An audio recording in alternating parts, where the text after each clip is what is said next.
વ્યક્તિ जटे हो जटे बिराजो। आ गुरु महाराज नु स्थान है, यहाँ बेसवानो पण एक अनेरो आनंद है।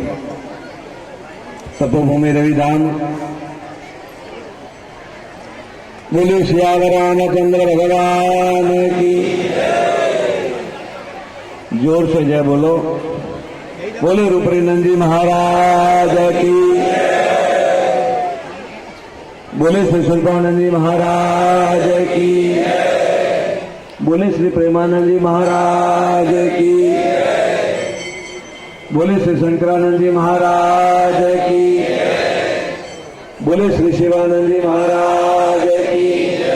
सब जना बड़ा भावती। तो वળી ક્યારે આવે, ક્યાં જન્મ લેશું, ક્યાં જશું કોઈ ખબર નહીં, અને વ્યર્થમાં સમય નહીં વેપરો।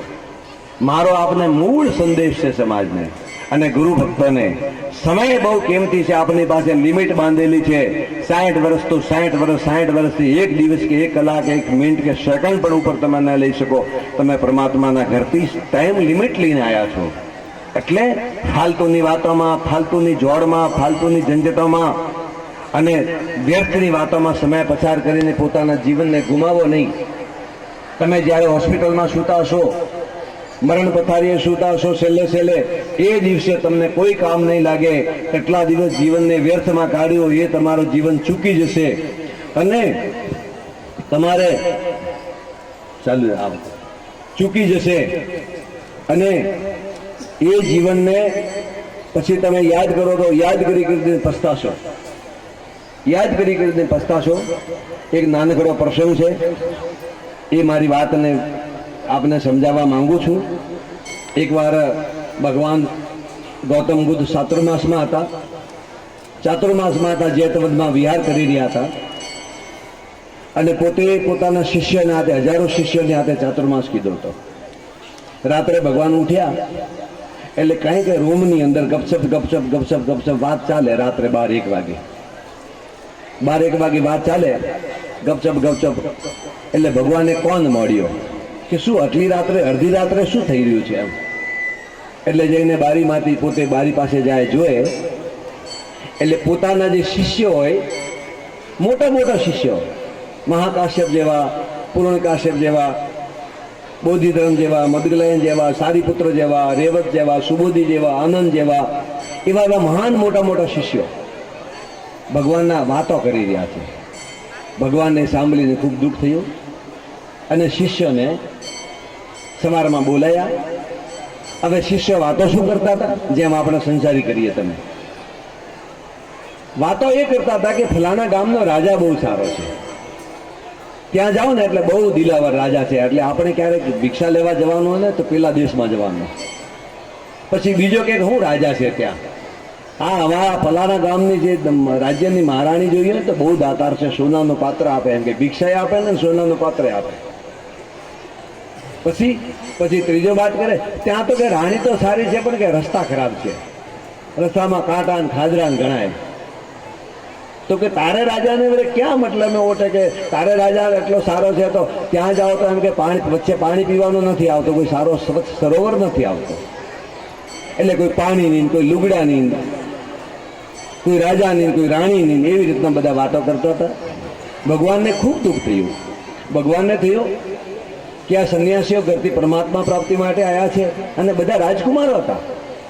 એ વખતે તો રાજકુમારોની લાઈન લાગેલી હતી ભગવાનની પાસે, મહાવીર સ્વામી પાસે, ભગવાન ગૌતમ બુદ્ધ પાસે, એવા મોટા રાજઘરાણાના લોકો આવતા। હવે તો સંન્યાસની ગરિમા નીચે ઉતરી ગઈ। કોઈ લૂલું લંગડું, કોઈ લૂલું લંગડું, કોઈ અપંગ વે અને કોઈ કામ ના કરી શકે અને કોઈ કામરું નહીં વે કે મને કે મઠમાં મેલો પરું, અરે મઠમાં વટે જરૂર નહીં, વટે તો હીરાની જરૂર છે, કારણ કે હેંગ હોલી આવે હજુ દીધો હેંગ ઝવેરી આવ્યા। તો આવું બહાર આવેલી હતી એ વખતે અને ભગવાને બધાને બોલાવી અને કહ્યું, અને એ મારા અંતરની વાત છે, હું પણ આપને કહું છું। ભગવાને કહ્યું કે ભિક્ષુઓ સમયને મત બરબાદ કરો, સમયને મત બરબાદ કરો, સમય બહુ લિમિટ છે, તમે આયા છો, કોઈ ખબર નથી કાલ કોની વાતે બની રહ્યો છે, રાત્ર ધ્રેડ આવી જાય, માણસ સવારમાં ઊભો ન થઈ શકે। અને સાફ કરવી જાય, હાર્ટ એટેક આવી જાય, કંઈ પણ સમયમાં બીમારી થઈ જાય, આ મનુષ્ય જીવન જેવી દેહ મળી છે, મનુષ્ય જીવન જેવો અવસર મળ્યો છે, એનો સદુપયોગ કરો અને પ્રભુ પ્રાપ્તિની તરફ તમારા પગલાં માંડો અને ભગવત્તાની તરફ આગળ વધો, એવું ગુરુ મહારાજ હંમેશા ઈચ્છતા હોય છે. એટલે શિષ્યને ભાન આવ્યો કે મેં વ્યર્થની વાતોમાં સમય ખોઈ રહ્યા છો. મારું આપ સૌને એટલું જ કહેવું છે, આ ગુરુ મહારાજનો પરિવાર, ધૂણીવાળાનો પરિવાર, આ બ્રહ્મ રાજપુરી સમાજ, તમામ ગુરુ ભક્તોને, આ 32 રાજપુરી સમાજ અને જે કંઈ આવ્યા છો સૌને એક જ મારી ઈચ્છા છે કે સમય આપની જોડે બહુ ઓછો છે, લિમિટમાં છે. કોણ જાણે કબ ઉસકા બુલાવા આજ આવ્યા, ધન માલ સંપત્તિ એમ સબ એક દાડો જ પડી રહી અને કતરાઈ ગયા. આપણે પહેલા નજી ચાલુ હે, ઓપે બીજા જાઓ મેલવા જાઓ, ઓપન જાય ઓપે કદી જવા નહીં યુ યુને કે તકલીફ આરી થારી હે. સ્કૂલમાં લેન્ડ લાગોડી કે છોકરોની ગલતી કરે બનાવી, એકને માસ્ટર કૂટે એટલે બીજો છોકરો કે ભાઈ એને કૂટી ગયો, પણ એમ નહીં કે ઓ હરકતો માર થારો એક નંબર નેડું આવ્યું. તો જીવનની અંદર ખૂબ પરમાત્માનું સ્મરણ કરજો, ભજન કરજો, ધર્મમાં ભાગ રાખજો, સેવાનો ભાગ રાખજો અને વ્યર્થમાં સમય ન વેપડી અને તમારા જીવનને સાર્થક કરજો. આજનો ગુરુ પૂર્ણિમાનો આજ જો ઉપદેશ છે આપને આ છે કે તમે સમય ન ખોતા. અને ખાસ કરીને દુનિયાની અંદર એક બીમારી નવી આવી, મોબાઈલમાં રાત દિવસ માણસો પોતાનો સમય વેપડીને પૂરું કરે છે. એનાથી તમે બચજો, શાસ્ત્ર વાંચો, મા બાપની સેવા કરજો, કાંઈ જીવનની અંદર સારું કરજો.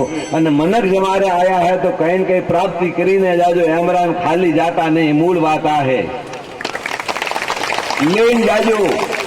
મનક જમારે આયા હો તો લેન જાજો. વટે ની ધન હાલે, ની વટે ધનરા સિક્કા હાલે, ની પદ હાલે, ની પ્રતિષ્ઠા હાલે, ને વટે કોઈ ગાડી હાલે, હારી ગાડી હોય તો છોડની પડી, એ વટે સમજણમાં ગાડી નહીં હાલતી ભેળી, બરાબર મેલી જવું પડી. ધક્યો તો થોડો કર્મરું ભાતું ભાઈ વો હેડી.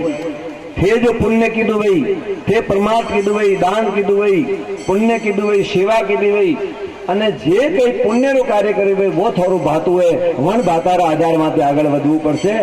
આ મારી વાત આપને કરું છું અને એ વાતને પોતાના જીવનમાં ઉતારી લેજો. ગુરુ પૂર્ણિમાના મહોત્સવ ઉપર સૌ કોઈ ગુરુ ભક્તોને, ધૂણીવતી મહાન સિદ્ધ સંત આ ભૂમિ પર એવા વાત આપીને ગયા છે, એમનો બધો પ્રતાપ છે. લોકોને તો કેટલાય દુનિયામાં વોટ્સઅપ ફરે, કેટલાય મેસેજ ફરે, ગુરુ ભક્તો આવજો પધારજો, વેલકમ હાલે. તો કોઈ વેલકમ નહીં, હેંગ આવે બનાવે વેલકમ હે બધું સબરું વેલકમ હે, વેલ ને કમ સબ ભેળો, બરાબર ને. ગુરુ મહારાજનો દરબાર સૌના માટે ખૂબ પ્રસાદી લ્યો, ખૂબ જમો, ખૂબ આનંદ લ્યો અને ખૂબ પ્રેમ પાથરો અને ખૂબ સેવા કરો અને પરમાત્માના પ્રભુના ચરણોમાં છેલ્લે તમારું સાર્થક જીવન સાર્થક રહે એ માટે ગુરુ મહારાજને તમારા વખતે હું ખૂબ ખૂબ પ્રાર્થના કરું છું. અને ગુરુ મહારાજને આપ ખૂબ ખૂબ પ્રાર્થના કરું છું. સૌ સુખી થાઓ. સૌ રાજપુરોહિત શ્રી દરગાહ રામજી ચોપા રામજી રાજગુરુ હણપર, જિલ્લા સિરોહી મોટા મગરા, આપને અને આપના પરિવારને ગુરુ મહારાજ વતી ખૂબ ખૂબ ઘણા ઘણા આશીર્વાદ. ખૂબ આપણા પરિવારમાં સુખ શાંતિ સમૃદ્ધિ આવજો અને આનંદ મંગળ વેજો અને સબરે લીલા લહેર વેજો એવા ગુરુ મહારાજ દાતા ધૂણીવતી ઘણા ઘણા આશીર્વાદ. બોલો રૂપાનંદજી મહારાજ કી, રૂપાનંદજી મહારાજ કી, બોલાનંદજી મહારાજ ધામ કી. હા લહેરાજી.